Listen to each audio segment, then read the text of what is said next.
new terror attack, and authorities are now saying the strategy looked a lot like Paris. Tonight, ISIS now twin bombings in Baghdad over the weekend, at least 70 killed. The deadliest attack inside the capital this year, and ISIS claiming responsibility.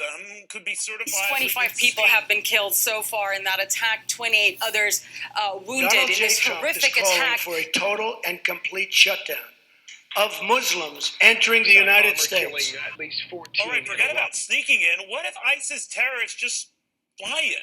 Because we're letting them in. So ISIS claiming responsibility for this attack comes after other attacks we've seen in Baghdad. Also, suicide bombings targeting a marketplace in the pre-development Shia district. 25 people have been killed so far in that attack. 28 others wounded in this horrific attack. This year, and ISIS claiming responsibility.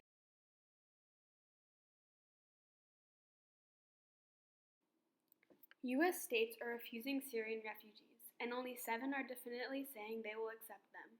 Why is this? Well, when most Americans think about Syria and Syrian refugees, this is what comes to mind.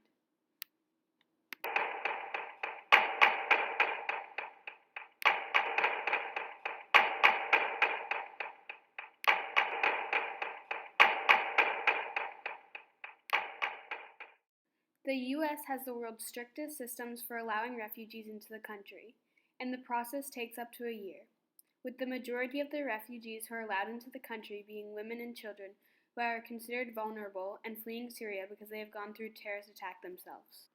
So why are people still so worried about accepting Syrian refugees? Well, media may play a large role in influencing Americans' decisions. Generally, media is constructed of disaster, terrorism, crime, and corruption.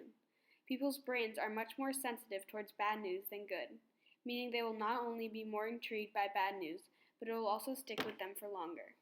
Since people are more entertained by negative media, the media continues to publish news about disaster, terrorism, crime, and corruption.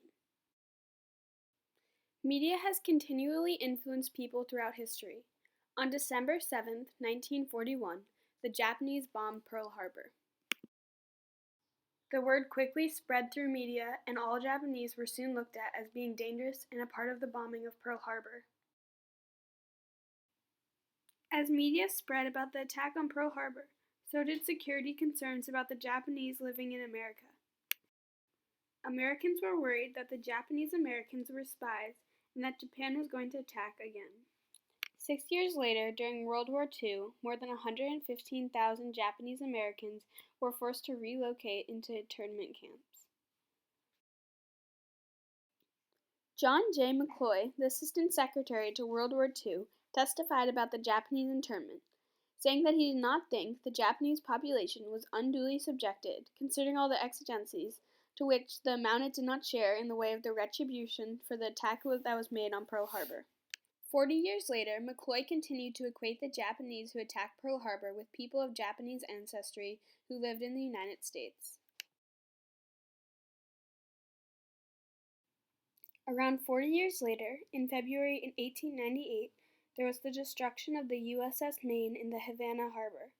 This entered the United States into the Philippine-American War. To protect American interests from the Cuban revolt against Spain, an investigation determined that an underwater mine was responsible.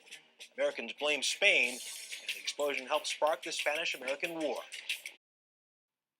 America wrongly accused the Spanish of blowing up the USS Maine, and media soon spread the word with headlines like "Destruction of the warship Maine was the work of an enemy." This gave Americans security concerns about the Spanish, which was their main reason, or so they said, for entering the Spanish-American War. Although, it seemed as if there was more than just security concerns for entering the war. America annexed Hawaii, which gave them access to the sugar, which is a large economic benefit, and also started the powerful United Fruit Company, which dominated the labor systems and commercial farming techniques.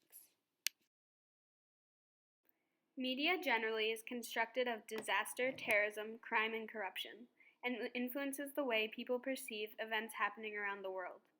Currently, media is playing a large role in the way we are reacting to the Syrian refugee crisis, similarly to how media persuaded the minds of Americans during the Japanese internment and the destruction of the USS Maine.